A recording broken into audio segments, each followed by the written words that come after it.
my shoes and out the door. 5, I'm alive. 6, 7, 8, feeling great. 9, gonna shine, life is good. I'm doing fine, 10, gonna do it right and do it again, yeah. I look into the sky with all the beautiful color, but there's more than just for me. Hey everybody, so this wasn't supposed to be the first, but it is the first inaugural show of us coming back again on T-Time with Tierra. My name is Pete Cossaboon. I'm helping to co-host for our wonderful Miss Tierra Stone, the Mother of Huntsville. We got a couple guests with us. Danny Walker and Jacob is here today, going to tell us.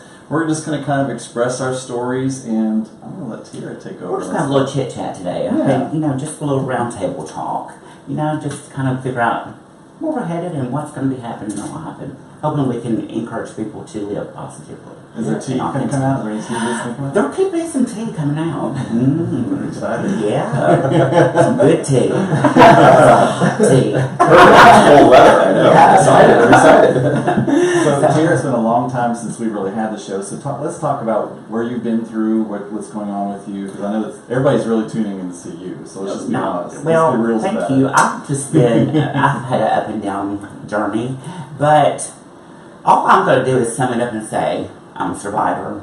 I was in a huge bad relationship for a year that was abusive physically, mentally, socially, and it just caused me to, I have PTSD now when it rains, because everything that happened to me physically happened when it was raining.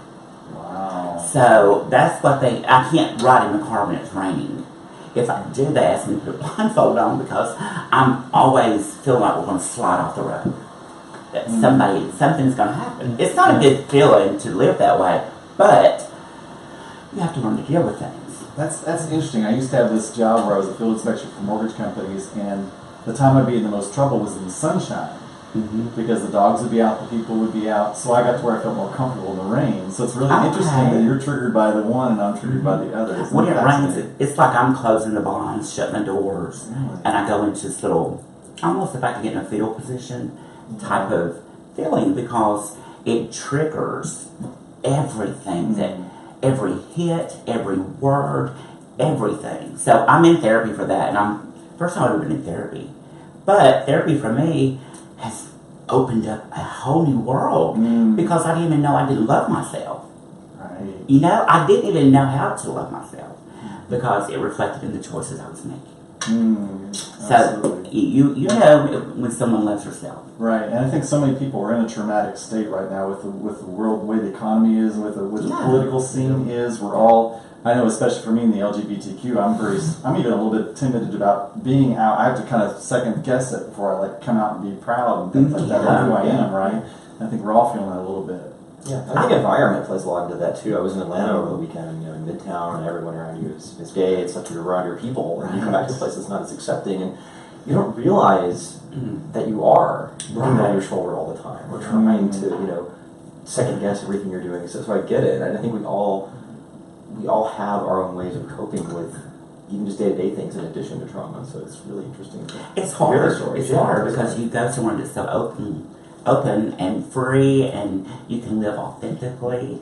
It would be nice if we could all say, "Hey, I'm gay. This is what I love."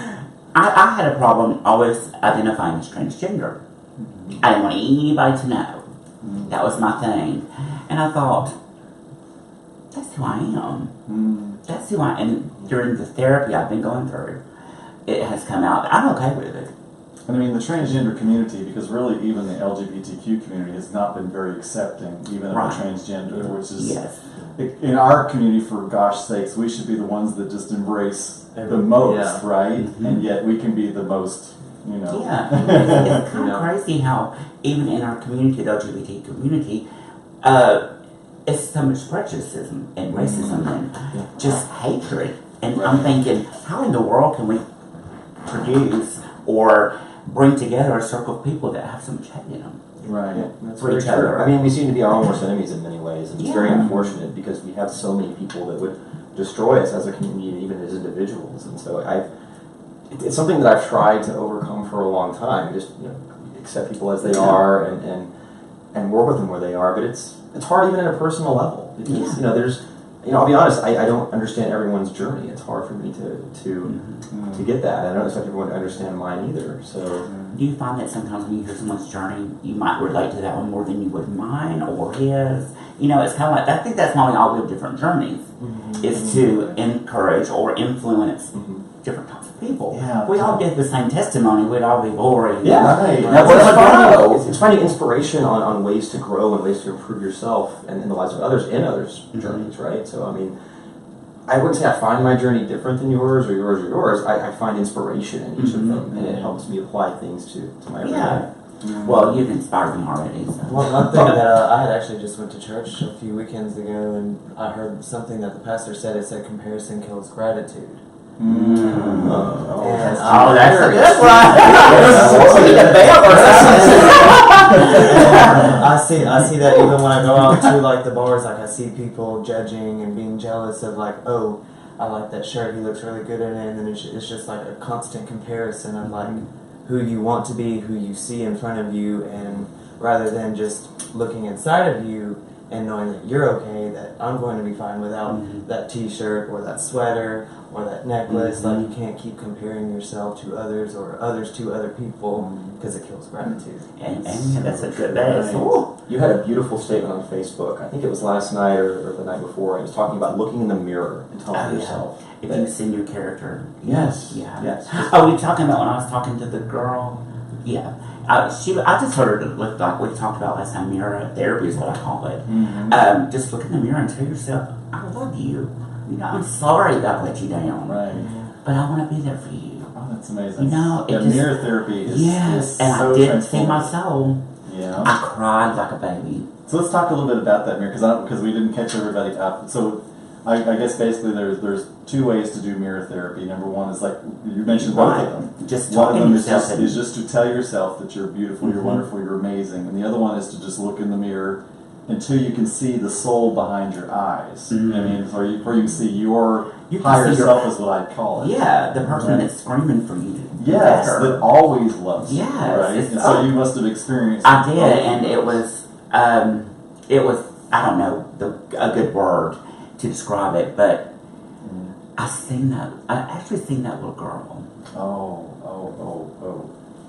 Ooh. You know what I mean? Ooh. I've seen Right. everything. Right. And it's not my fault. Right. See, because what we do is, we have these transformative points in our life, like at 5, if you're getting abused or something like that, and you like create the set point in your life, and you do everything from that viewpoint.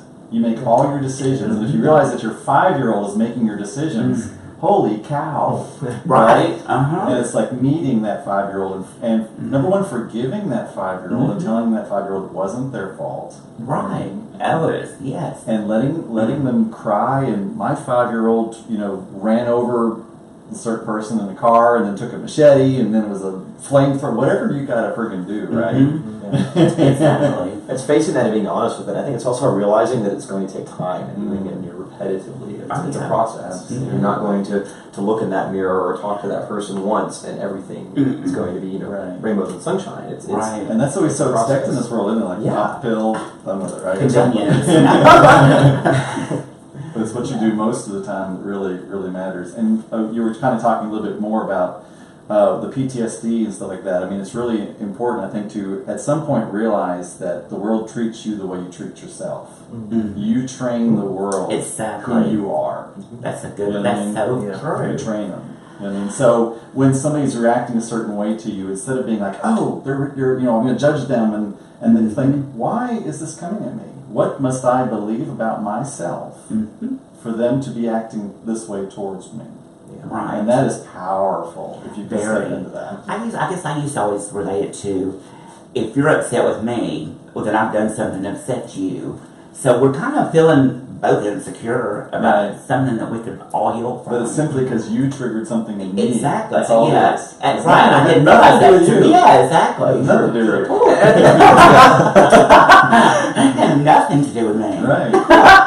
I think I add to that it's about perception. It's if the other person is upset with you, if there's a situation that's causing you to be upset, you can choose to react negatively. You can choose to react, in panic, whatever that is, or you can choose to solve the problem. look at what are meaningful steps that I can take to make this person less upset with me, or get them out of my life even, or get out of this situation. Not everything. It's hard to look at, the horizon, figure out how to get there, but what are steps that I can start taking? And be constructive about it.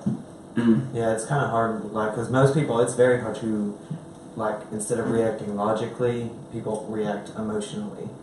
So instead of asking yourself, what did I do this time, just be like, hey, you could do it this way better this time, or you could just open up and be like, hey, look, I'm sorry, this is how I reacted due to certain things that have happened to me in my past.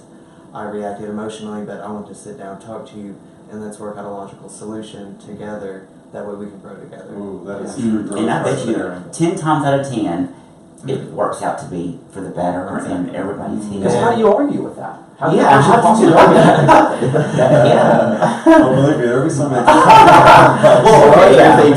Trial and error. Trial and Yeah, error. exactly. So when you get to that point, when you realize that that's how I can handle these situations, how do you know you're there?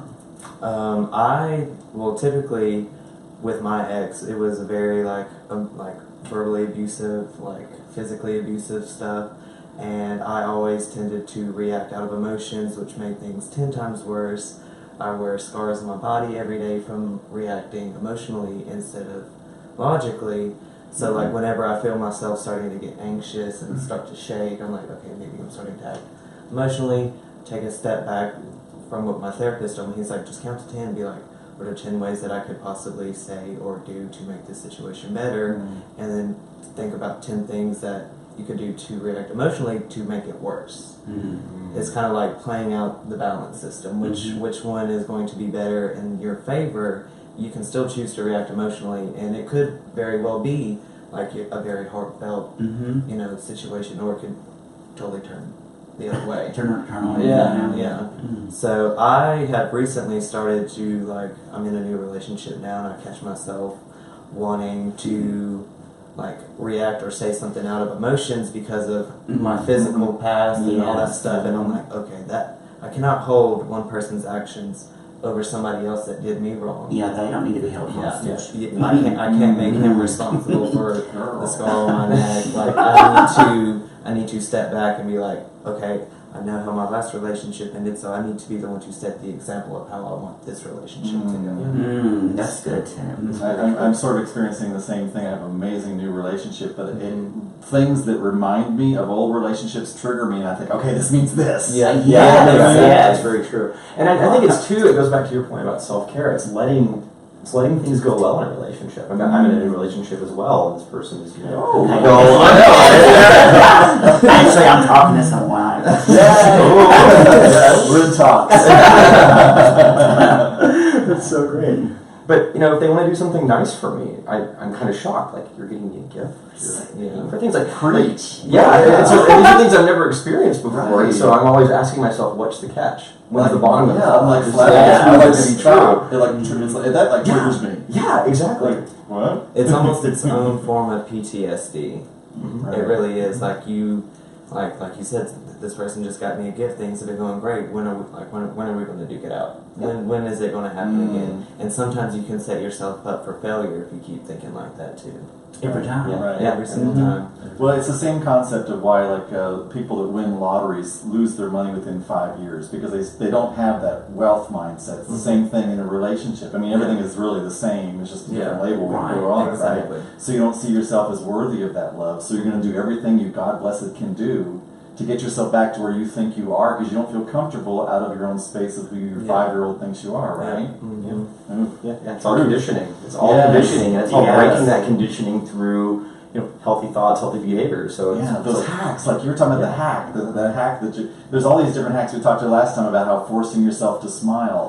Oh yeah. Yeah, because what happens is your brain notices that you're smiling. Your brain's like, I think we're happy. Why are we happy? Because if you say to somebody, I'm sad, what your logical brain does is its job is to go find out all the reasons you're sad.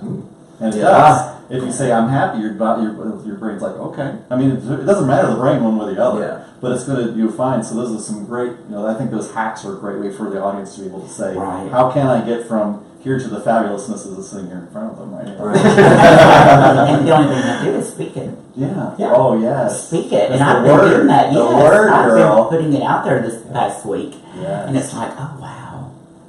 You know? Mm. But I'm dealing with people around me right now. This is the thing. People that complain all the time, people that always have a problem, Yeah. they have an ache, their tooth hurts, their back hurts, their hair hurts. It's like, when does it stop? Right. But then I had to realize that I'm the sponge. So I bring it out and it's dry out. I think in the LGBTQ community we're so empathic. I don't know if everybody knows what that Yeah. means, but you just take in Yeah. that energy, and it's about learning how to release it and just let it go, because people will walk away from this saying, "Oh, I feel great," and you're like, oh, "I'm so tired." You know what I mean? It's Yeah. because I just took every piece of Yeah. crap off of you, and now I can't even breathe, Yeah. right? Mhm. So it is about us realizing that as the LGBTQ community. I mean, I think we've been called.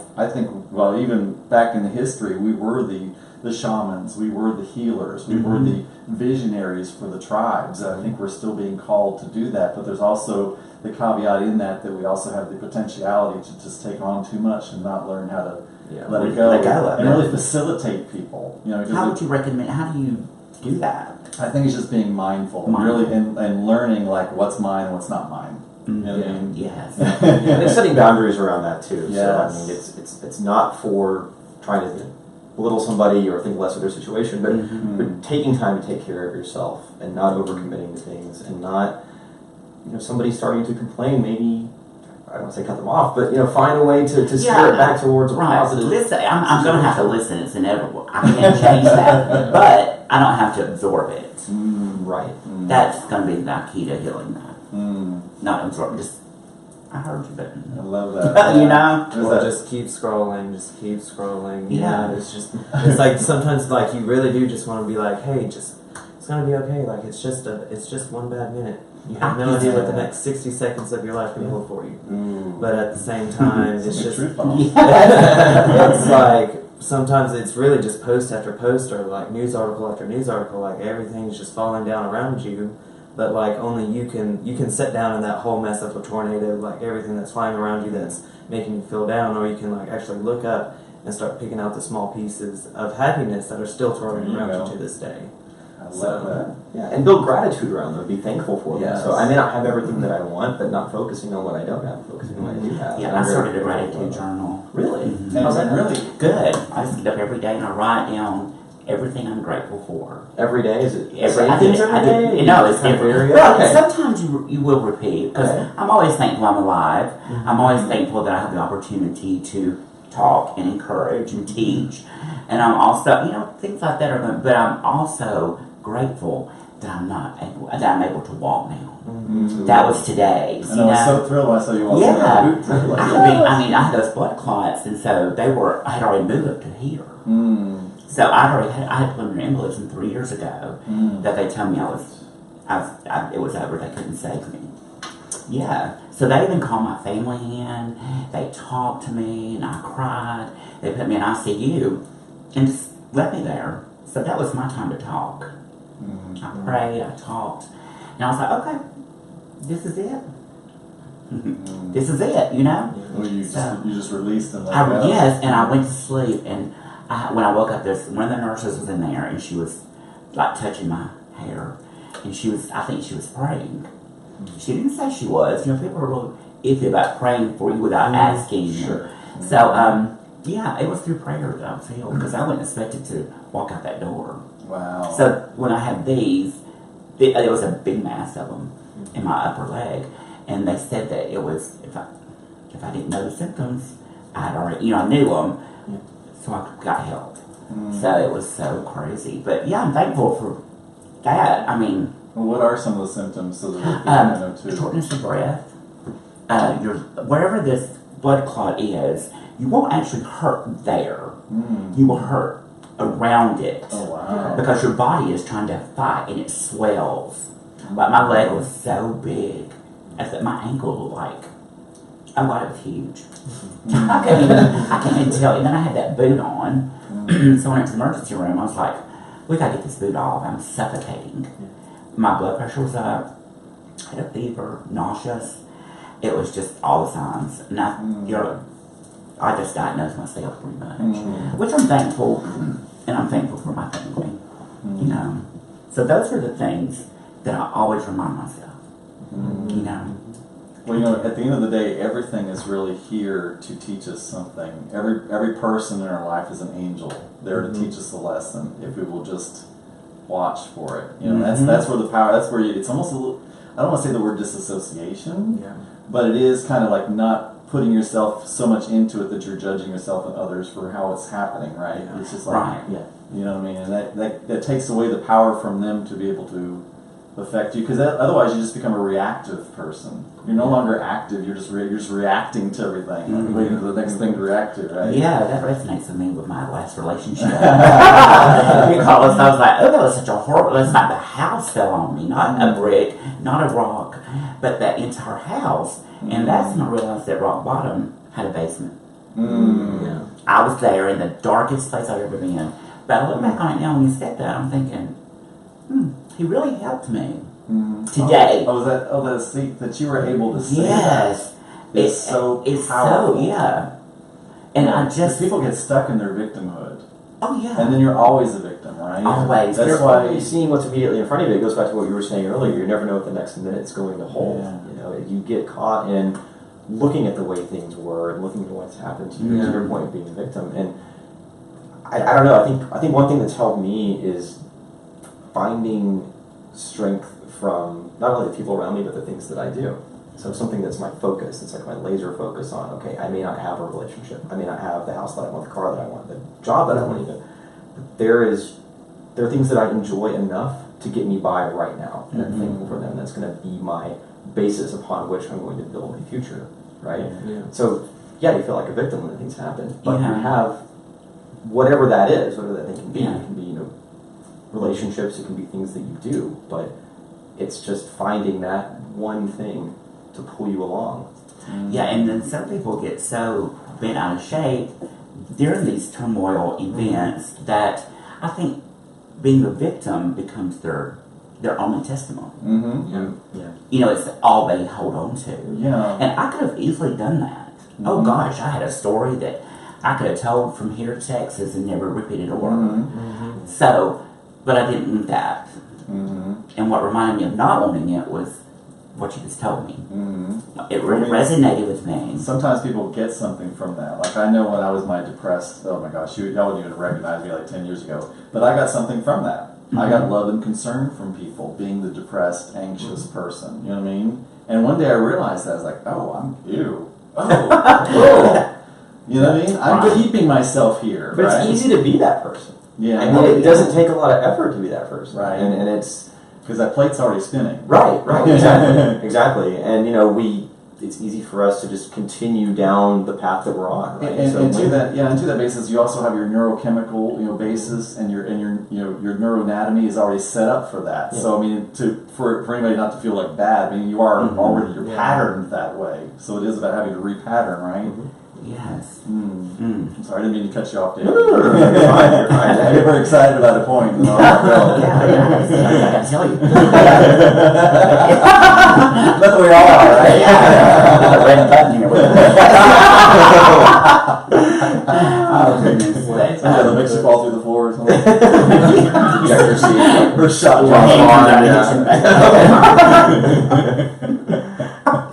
the guy with the hook is just behind the door. I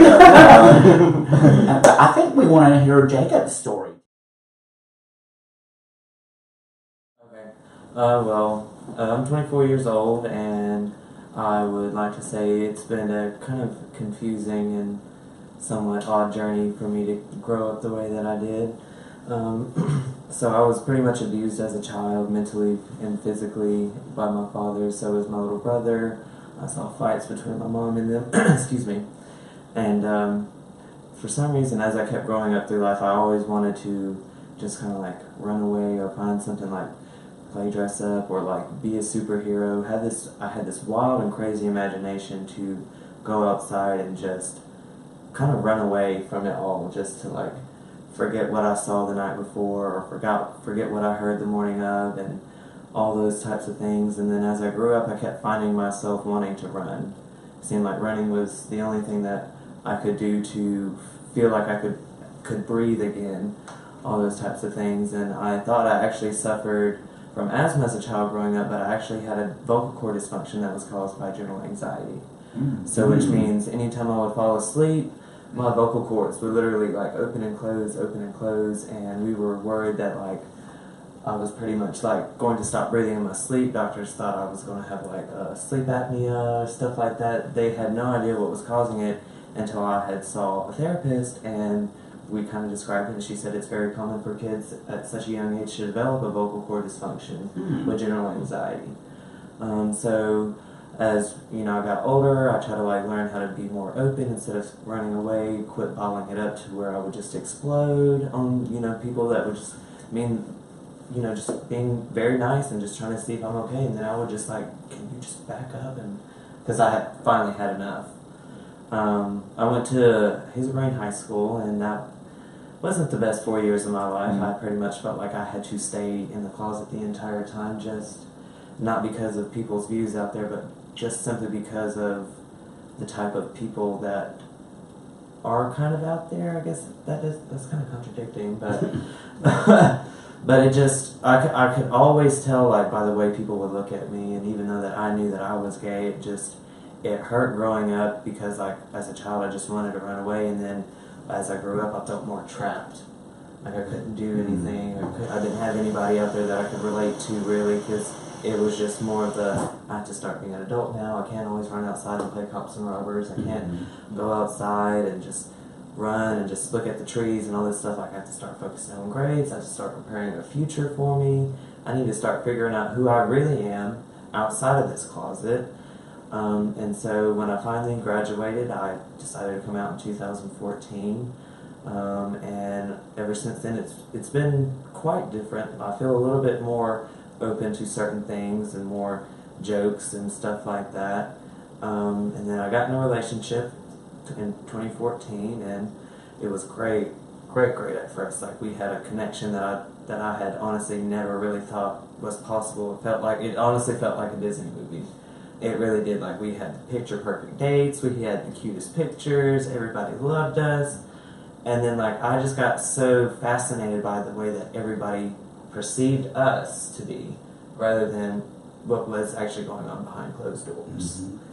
So behind those closed doors, it was kind of like I was living the same life that my mom was living with my father. It was more abuse, more of the drugs, more of the alcohol, and we got into several altercations. I wear my ex on my body every day, and it kind of ties into what we were talking about earlier. I could still sit here and play the victim every day. I can tell you about all the fights and how I got the 20 stitches here and the chin cut here. But one thing that I've actually had to learn since moving on is I can be mad at him for all those things, but I actually choose to be thankful, because without that 3.5 year relationship, I wouldn't know how to respond better to certain things, how to react logically instead of emotionally, and all these things. And so like I've learned that, and it goes for my father too, I have learned to be thankful for those tragedies, because if I'm not thankful for those things to this day, how can I ever look at my boyfriend now and be like, you know, if it wasn't for so and so teaching me this, I wouldn't know how to love you better this way, rather than looking at you like that. You know, it's been on and off, and like I've had faith, and then I've lost faith, and then I've just recently found faith. And I have a best friend who's helped me got through the most pretty much hard 6 months of my life here recently, and he's just been my backbone whenever like I couldn't fall, and like he showed me how strong that I really am. Like I've worked my butt off for 3 weeks working doubles just to make sure that we had a place to stay, even though we were in hotel rooms and all that stuff. But not once were we hungry, not once did we have to sleep in a car, not once did we have to like just worry about all the other things, because it was just like I'm thankful for all those things that have led up to my to this point in my life today, because I honestly could just be in that rock bottom basement, just self-loathing and all the things that has just come upon me, and just just all those things that just made me feel down every day. Like I could just look in the mirror and be like, you're ugly, you're not deserving of love, and all this stuff because you never had a father for pretty much your entire life. It was in and out, abuse and all that stuff, but I've had to constantly practice to be thankful for tragedies, because without me having that visual concept of what tragedies look like, I can't be thankful for what great things look like and what those great things are in my life. And so it's been somewhat of a journey, and I'm like starting to make the right decisions again, because after the breakup and all that stuff, I got to a really, really low point in my life. I got arrested for a DUI and just following the same footsteps that destroyed me, that I swore I'd never be.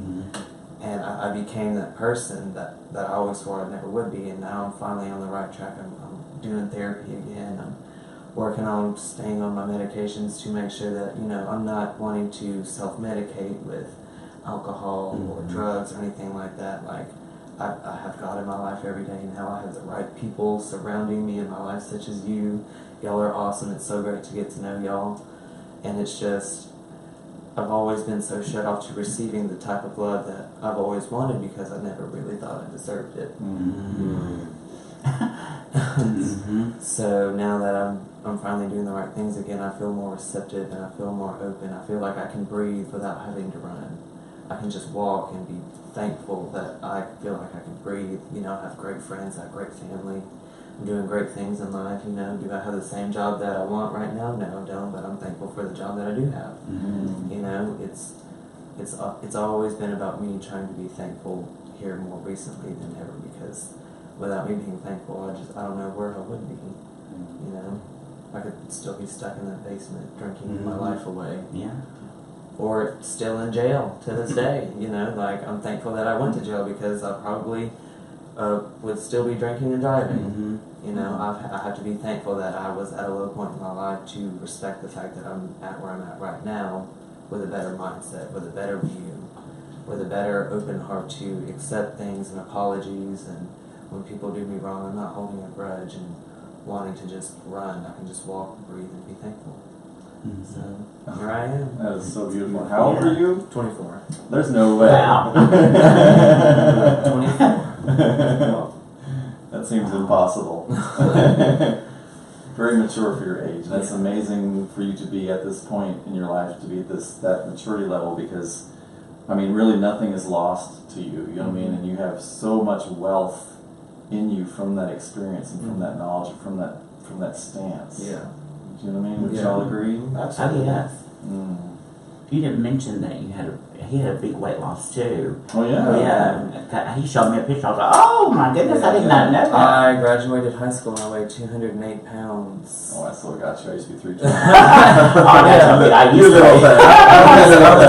was like maybe 5'10", 5'8" to 5'10", 208 pounds, and I guess I was just a late bloomer. Because I shot up. I went from 5'8" to 6'1", 6'1.5" now. 208 pounds, and then I did drop weight dramatically, and people were like, are you on drugs or anything? Because it seriously was like a span of 3 months. I was like to a pinky. I went from 208 to 132 in about 3 months. Whoa. Did you change anything? Your eating habits, I guess, changed? No, nothing changed. I just, thyroid issues? Isn't that why? I'm like, okay. But that was back in 2013 to 14, so I was only 18, 19 years old. I'm 24 now, so now I have a more, I guess, age-appropriate body for myself now. What year did you start at Target? Back in 2014. Oh, okay, so I did not know that this was all going on behind closed doors. So I work with Jacob at Target. So that's actually how we met. I was going to say, we're not, of course, sponsored by them, but I've heard quite a few stories of how supportive Target is. Oh yeah. They were the first retailer that supported gender identity as far as transgender. You can go in the bathroom that you really, if you identify as female, you go in the female bathroom. Now, me working there, and me back then not wanting anyone to know, and when I would jump on a register or go to guest services, I had people say, what do you think about this transgender issue? And I was taught not to say anything. We have to direct it to management, like upper management. Right. So, and just little things like that, you know. But Target, when I was in my interview, I told them that it was the diversity that they have that encouraged me to fill the application out, because that means a lot. You know, it's a great company. It really is. Yeah. Well, they carry Pride merchandise. Every June they'll have the T-shirts. They'll have the things on their website. I remember, did they take a lot of flack over the transgender pedestrian thing? And they defended it. They didn't walk back on their position. They doubled down and said, no, we are going to be an inclusive environment for all. You can kind of feel it when you walk into Target. It's certainly different than when you walk into Walmart. Oh yeah. Yeah, it's a different vibe. There was a guy that came in one day and said, where's your restrooms? And I said, oh, just right down, you'll see the sign above them. He said, okay, so he'd come back. He said, I just took a picture, let everybody know nothing happened. I thought that was genius, you know, because he said, I didn't know that's what he was going to do, but he come back and showed me a selfie in the bathroom, because he was a man, but, you know, female to male, people have issues, and so he came back and said, nothing happened. Well, that's good. I was like, well, I was in there earlier. I wouldn't have expected it. Good for you. So I could never win the men's room, but I could, but different show. I'll have some news to tell y'all. Okay. I have a friend that is starting to write a docu-series about me. He lives in Chicago, and he used to live here.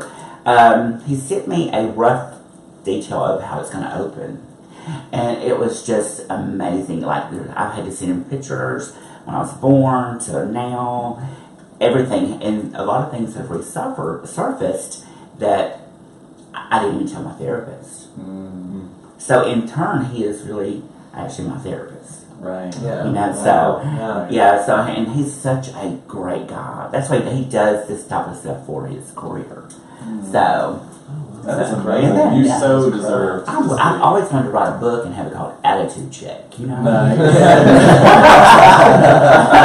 Attitude Check. I don't know if this is a show where we can say what we're supposed to say. Right. Well. I don't know what that means. The history. Well, I started it back probably. I've been doing shows since 1991. So I guess about when the VU remodeled, you know, it wasn't always that big area, the dance floor. I don't know if y'all even remember this, but it used to be actually just the original side. That was all it was, and then they had the dance floor where the bar is on the dance floor now. That used to be all mirrors back there, and that was the stage. You know, so what was I saying? What am I talking about? We're Attitude Check King. Oh yes, I'm sorry.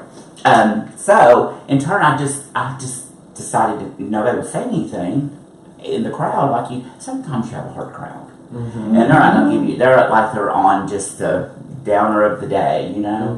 So I just said, let's get an attitude check, and I said, when I say that, then you respond by that. And so it's been going on. It's a great attitude check. I can put it on Facebook, which I probably don't do it that much on this profile, because I look back at an old profile of mine, and I was like, wow, just that growth. Because everything on there was like, you know, oh, whatever, you know, it was just, and now you don't find anything like that on my page. That's just because my page is it's like triage.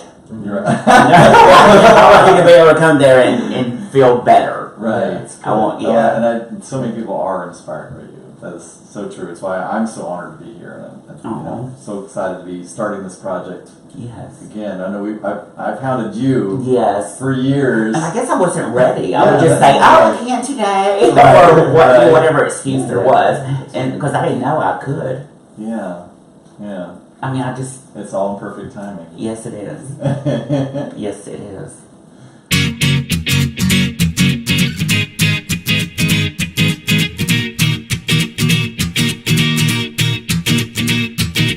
One, two, three, four, get my shoes and out the door. 5, I'm alive. 5, 6, 7, 8, feeling great. 9, gonna shine, life is good. I'm doing fine. 10, gonna do it right and do it again, yeah. I look into the sky with all the beautiful color, but there's more than just for me, so gonna share it with